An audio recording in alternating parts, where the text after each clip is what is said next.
What's up, everybody? Jensen Cummings here. Thank you, as always, for tuning in. Today's Best Served Podcast 338. We're talking about understanding smaller markets, smaller restaurant markets with Tom Dennen of Bayberry Beer Hall. Tell your best story. You know, it's all about the stories that we tell. And this is episode number 10 in this series. Smaller markets. I think this is fascinating, and it is mission critical for so much of the industry. So much of the pinnacle, the aspiration of myself and so many others were to get into the larger markets, to think about the New Yorks, the Chicagos, the LAs, emerging markets, even like Denver, Portland, Seattle. And what we're realizing now is it's really hard to do business in those markets. It's really challenging. The economics puts you upside down quite often, as a matter of fact. And now there's this look to say, what are smaller markets all about? And there are similarities in the way that you're going to operate a business, especially if you have history in this business. And there's also a lot of nuance and differences, the way that you invest in community, the way that you storytell. These things are important. And for Tom, you know, going from, we're going to talk a little bit about this, going from a corporate background, getting into this industry, and then cultivating a community in Providence, Rhode Island is what we want to get into. So no further ado, Tom, I want to bring you in here. Tom, good to see you. Jensen, thanks for having me on. I appreciate also that we got our social handles here. So you're savvy on the storytelling side, on the social media side. We'll get into that. We're going to talk about the smaller markets. We're going to talk about your community and the way that you've cultivated that community. But I want to get a little origin story going first. Tell us a little of the backstory. I alluded to the corporate background, making the transition. I think that's fascinating for many of us that have been in the industry since we were teenagers, what that looks like. Why the hell would you want to get into this industry? And maybe you have some insights, because sometimes we can't see the forest through the trees, and somebody with fresh eyes comes in and can disrupt a lot of the status quo that we go through. So give us a little of that backstory and let's get into it. Yeah, I appreciate it. I grew up in a small town in Maine. So really all I knew was this small way of living. You know, my dad was a lobsterman in the summer and a bartender in the winter. That's the classic small town Maine trajectory, yes. Right? Yeah, absolutely. And, you know, kind of growing up, my dad pushed me towards going to business school, and coming from a small town, I was like, all right, this is different. But, you know, I had big dreams of like Wolf of Wall Street kind of thing, you know, and ended up just really not enjoying it whatsoever. Being behind a computer in a cubicle all day long, I was just finding myself really looking for more and really trying to figure out what it is I wanted to do to, you know, make my way and you know, earn a living. And so I was really inspired about 10 years ago when I was on a work trip in Munich, Germany, and had some time on a layover. Went to a traditional German beer garden and was just like completely inspired, you know, sitting on a park bench in the English tea gardens there. Yep. And just like, why do we have nothing like this at home? This is like what community is. You know, there's so many people. There's a band playing, and there's guys playing football and enjoying really great beer and just like humble food in a park setting. So I kind of resonated on that a bit and pitched it to my wife, and she thought I was insane, leaving a comfortable corporate job. I used to do digital marketing, and you know, finally just kept like poking at her with this idea. Ended up one day putting a business plan together and pitching the business plan just to my wife. Smart. And yes, yeah, and so that business degree did you okay? You understood how to approach that part Absolutely. Of the storytelling. There's a couple things I want to unpack before we go any further. Yeah. One, having grown up in Germany myself and been to München and done that whole scene, like if you haven't been there, it's hard to explain the sense of revelry that is there in that community, especially when Germans are so reserved, right? So stoic so often. You get them in a beer hall though. You go to Hofbrauhaus, right, with the mussel shells adorning the ceilings and the walls, and then you have the ladies carrying 8 steins with forearms that put you to shame. And you're just like, wow, this is like a different environment, long communal tables, just amazingly salty and sour food that goes so well with the beer. So I wanted to like paint the picture for people. I understand. I've been exactly there, and so I appreciate that. I want to also go back for a moment because I'm interested. One, where was the school and where was the corporate job? Where were you in the cubicle? So my wife and I met in college in Philadelphia at St. Joseph's University, and then worked for Siemens Healthcare, which, as you know, is based out of Germany, Nuremberg, and then we moved up to Rhode Island in 2013 to kind of get between the families, get a little bit closer to my folks. And when I left corporate America, it was April 17th, 2017. You remember the exact day. That was Yep. a monumental moment in your life. Yes. I appreciate that. Now, going even back to the small town, that relationship, like I'm working the boats, I'm working the traps, I'm bartending. You're not going to be that. You're going to go get your education. You're going to go, quote unquote, make something of yourself. Yep. Did you feel the immense pressure of that? Were you the kind of kid that like, get me the hell out of small town, I'm meant for bigger and brighter things? What was that dynamic like? Yeah, I think a lot of kids that grow up in a small town, they're like, I want to get out of here. You know, I'm never coming back. There's nothing for me here. They've seen it all. They've done it all. And so I was very much that kid. I really wanted to prove myself and kind of make it in a bigger city and prove to my folks that I could do that. And I mean, it's funny now, I can't wait to go back to Maine every time we go see my folks. But you know,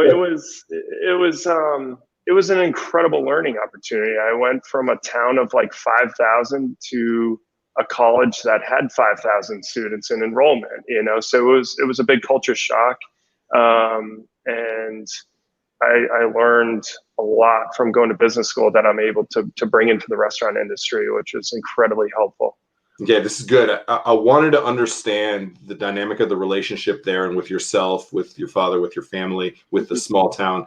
And I know we're going to come back to that because I think it's important to reflect on that. How for us in the restaurant industry, if you can't make it here, a la New York, you can't make it anywhere type scenario. I think it's inverted. If you can make it here, you can make it anywhere. But like that for us is like, I can't go to the smaller market because then it means that I can't hack it, right? And now what I think it means is that you have a different story to tell. You have a different path than being in the big Michelin star restaurants. You know, you want to cultivate community in a different way. And I think we need to start to put that on a pedestal.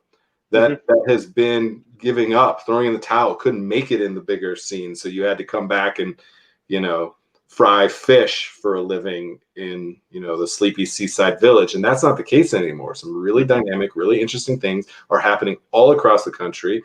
Communities are investing into different packages, tax breaks, things like that, to bring dynamic entrepreneurs and businesses into smaller communities. So I can really appreciate that. At the high level, break that down for us. Why did you decide Providence? What was the catalyst for kind of getting into that scene? What do you wish you knew then that you know now? Give us a little bit of those early days of getting in there and starting and launching Bayberry Beer Hall. Yeah. So, I mean, when I originally put that business plan in front of my wife, we were still living outside Philly, and Philly, enormous market and saturated with some really amazing restaurants. Rent's high, operating expenses are high. And that's when she really was like, no, you're crazy. So it took. Did you think this was going to be in Philly first, this beer hall? I wanted it to be because I saw the mass market there. I said, even if we only can put out, you know, a subpar product, we still have a ton of people there and that can support it. And so it was me just being really unaware of how restaurants really operated. You know, I'd never worked in restaurants at that point besides being a dishwasher, you know, for a summer when I was 13 years old kind of thing. So I was really, really naive, and it was my wife that really kind of put it on hold. And then, I kind of tabled it. And once we moved to Rhode Island, I was like, okay, I'm going to really try and reinvest back in the corporate world. And I worked for the place I was at for 4 years until I'm done, and we understood Providence so much better at that point. We understood the community and the opportunities that were at hand. And till this day, everything we try to put forward is not only a place that we would want to be at and dine at and bring our kids to, but what do we think the city could really benefit from? And how are we going to see, an impact on the community and really bring something that people can like latch onto and feel like it's their restaurant, and that's been the greatest things that we've seen, having just celebrated our 4-year anniversary at the beer hall. The amount of regulars and familiar faces that came out to show their support were like, it was just amazing that we have such an impact on people's lives that they want to come out and celebrate, and they want to, wish you good luck on another 4 years to come. So it's really special. Yeah, they want to be a part of that. As you mentioned, it's their restaurant. Yes. They are a part of it. They are ingrained in its history and its culture. And so that's the little micro paradigm shift that I think is invaluable to understand for anybody who's looking to get out of the rat race of barely being able to scrape by with 5% margins, because you're putting yourself in this financial pitfall that can so often be major markets. If you can't play the high ticket value or the volume game, you're somewhere in the middle and you kind of churn yourself to death often. So I can appreciate that. You were there for 4 years. So I'm very interested in that. You were able to immerse yourself in this community. How valuable was that for you? And the reason that I ask is there's plenty of people that are looking to move to a smaller market and open their restaurant, but they may not be working another job for 4 years to understand that. They're coming in blind a little bit and opening a concept. I think there can be a little vulnerability of maybe being heavy-handed, of expecting it to be what you've known in the past. So I'm interested, the 4 years, what did you learn? Maybe some advice for anybody looking to go to a smaller market to not come in guns blazing, look at me from the big city, so to speak, and I'm going to show all these yokels what food's really like, and you're gonna run into a brick wall.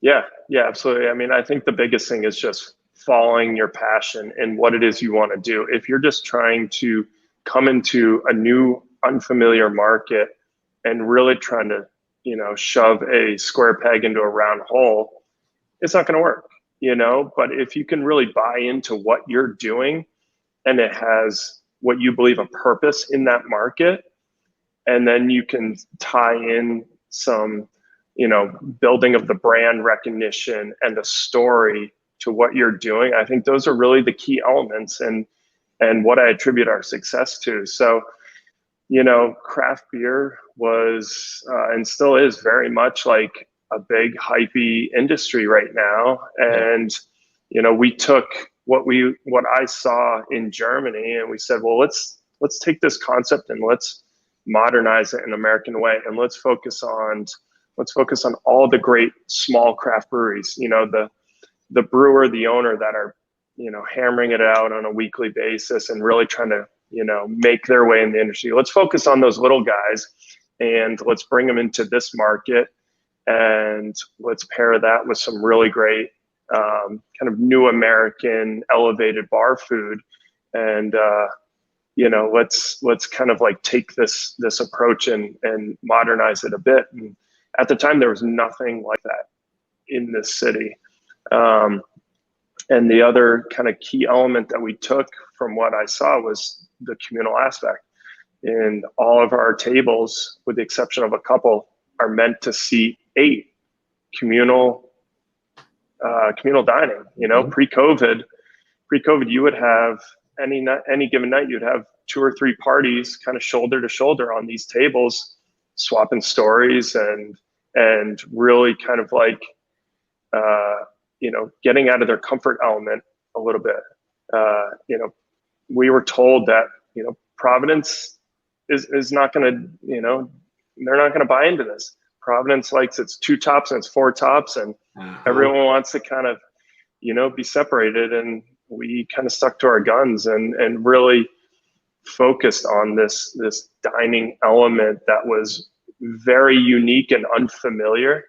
And it worked out. And I think that's really how we were able to like connect ourselves is by in this community, is really kind of like forcing it upon folks to sit next to certain individuals that, they've never met before. And we've heard some really amazing stories by that happening of like, just getting to talking, and, their daughter went to school with their cousin or whatever. And it's really interesting. Those kind of stories then lead to somebody ends up being the groom in somebody's wedding, and from meeting there, you never know the serendipity of where people's journeys and paths will go, but you are a conduit for that. What I think is important to recognize from kind of the 3 layers you just mentioned is you're starting with that communal experience that is fundamental. And then you're layering on the craft beer and celebrating community in that way. And then you make sure that the food is also good and fits that environment. And so often we're inverting that. We're like, what's the food? Then what's the drinks? And then, what's the experience? And I think the fact that you're thinking about it in reverse from what's typical often, I think makes a ton of sense. And I especially think that the timing with what's happening out there, obviously you have, I'm going to butcher it, Narragansett? Yes. Oh, did I say it right? All right. You did. Lee Lord, their head brewer, who's been on the show, a friend, will be so proud of me. Lee had to coach me up quite a bit, so I didn't get it wrong on our episode. And then Moniker is another one that I know of. You were able to kind of find, obviously, long brands like Narragansett, but then some really new and emerging brands. What's the relationship like with them? I'm interested because I'm sure that they've helped cultivate community within that because they are also immersed in that community. What's the relationships been like with the craft brewers? Yeah, it's been pretty amazing. So I, till this day, am the beer buyer for now both restaurants. And so you like keeping the relationship with the brewers. I'm a certified Cicerone, so I'm with you 100%. I've done like 50 collaboration beers. I am all in with you 100%. That's my real flex for this show. Appreciate that for sure.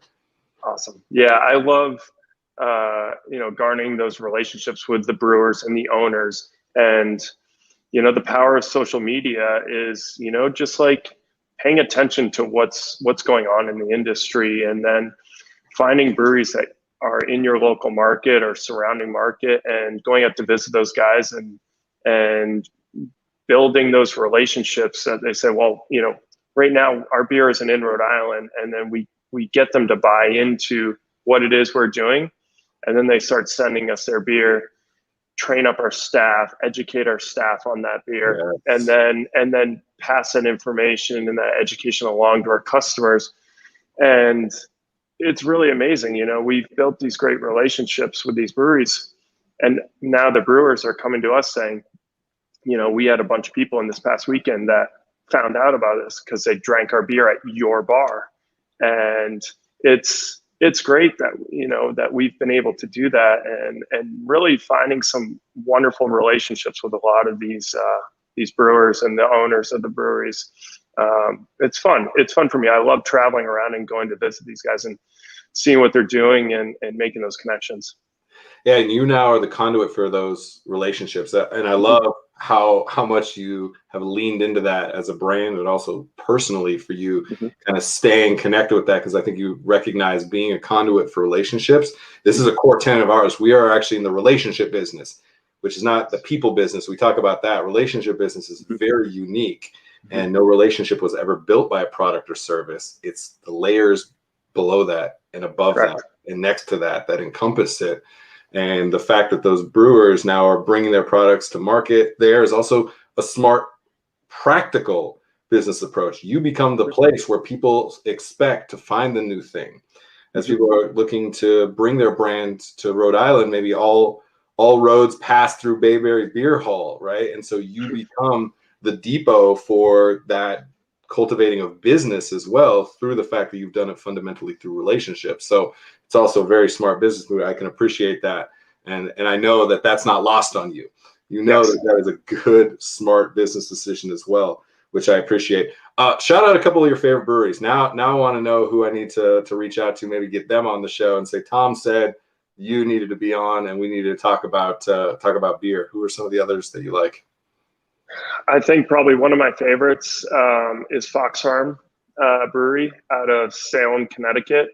Small little sleepy town owned by two brothers. They built this 100-year-old, or they built on top of a 100-year-old dairy barn, took the barn, Perfect. converted it, and they really focus on the farmhouse brewing aspect of it.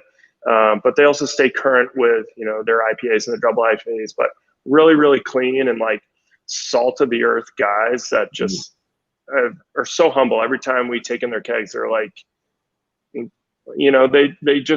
they understand and they really appreciate that we're taking in their beer. And I'm like, no, thank you for sending us your beer, because we sell a ton of it and the customers, our guests are really, really jiving with their brand. So Fox Farm's definitely up there for me. Yeah, we're going to make sure and link them up and tag them in this episode, because I think it's important to pass on the love of those relationships. Yeah.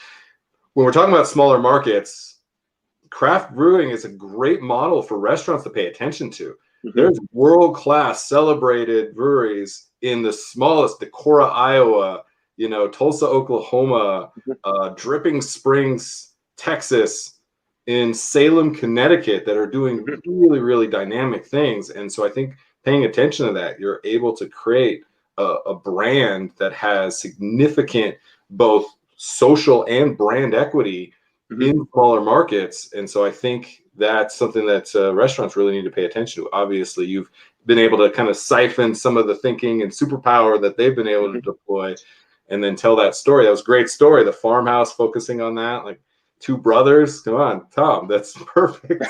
Perfect storytelling for them. They need to put you on the payroll. I love doing that. Awesome. Let's finish with this. And thank you. This is a really great conversation. I want to go back to Dad at the very beginning of like thinking about that. Now you are the one that is salt of the earth, that is in this very heartfelt industry, in this very challenging industry, in this very labor intensive industry, and making your way. And you mentioned you have kids. Reflect on that for a moment. I'm fascinated with the full circle and you having kind of a new perspective and bringing that to the light, and what the relationship then with yourself, your family is, because now you're back where you started in a very different way, obviously, but it is very much this coming home type of story. Yeah, absolutely. I mean, the one thing my dad really instilled in me is hard work across the board, whether it's how you are collecting your paycheck or, hard work around the house. And till this day, I mean, he was actually just here this weekend, and he doesn't really stop. Your anniversary, of course. Yeah, he doesn't stop, and that's something that I'm now trying to pass on to my kids. And they're starting to, especially my son, he's starting to get to the age of like, where's Dad? I'm like, well, Dad's at Bayberry. Dad's working. Dad's doing what he can to pay for for school and for groceries. And I think that's the biggest thing that we can do as dads, is pass on the meaning of a good day's work and working for something. I always say to my wife, I work as hard as I can so that I'm not still doing this when I'm 65 years old, and that I can really begin to relax and have the quality of life that I want eventually. Because you gotta bust your butt in the beginning and really set up all the systems and do what you can to kind of help pave the way for your kids, so they understand when they go into the workforce and they go to school, like, you got to work hard for what you want in this life, especially now. Everything's so competitive. So you're going to stand out if you work hard. It sounds like now it's a generational concept for you, which I think makes a ton of sense. And you even said the number 65 years old. We need to have a follow-up conversation on how you actually map to that. We talk a lot about, one of my visions is for 65-year-old line cooks to be ready to retire in this industry, because we invested in them and they were able to, work 40 years at the mill and get the gold watch and the pension, put 2.5 kids through college. And unfortunately, that's not the reality in our industry. And we have some work to do to figure that out. And so I already like that you're thinking about your thoughtful exit strategy. It's something that we need to do more of. And so I think we need to talk about that at some point. And if you have the secret sauce for that, that is transformational, to say the least. Tom Dennen of Bayberry Beer Hall, really appreciate it. I got some great insights into understanding smaller markets. So you did an amazing job of conveying what it truly takes to do what you do and to immerse yourself in Providence and the sleepy towns of Salem and small town Maine. All of that, you're doing them justice. So thank you for that, Tom. Yeah, Jensen, thanks so much for having me on. Appreciate it. Take care. Have a great rest of your day. Right. Cheers. Yeah, thanks, man. All right, everybody. That is it for this episode. Once again, Best Served Podcast 338. Understanding smaller markets. It sounds a little cold, right? It's like a calculated response to understanding how to maximize a restaurant's opportunity, smaller market. Really, it's about understanding the people. That's all I'm ever trying to do, is understand that human experience. And Tom, amazing insights into that. And I'm excited now that craft beer is such a big part of what they're doing. And there's amazing people that are dedicating themselves to those small town markets when it comes to restaurants, when it comes to craft brewing. And Tom bringing that together and being in the relationship business, you know that that's what we are all about at Best Served. So thanks, everybody, for tuning in. Once again, tell your best story. It's the story that sells. It's the story that makes it worthwhile, all that hard work that Tom was talking about. I appreciate you all as always. Cheers.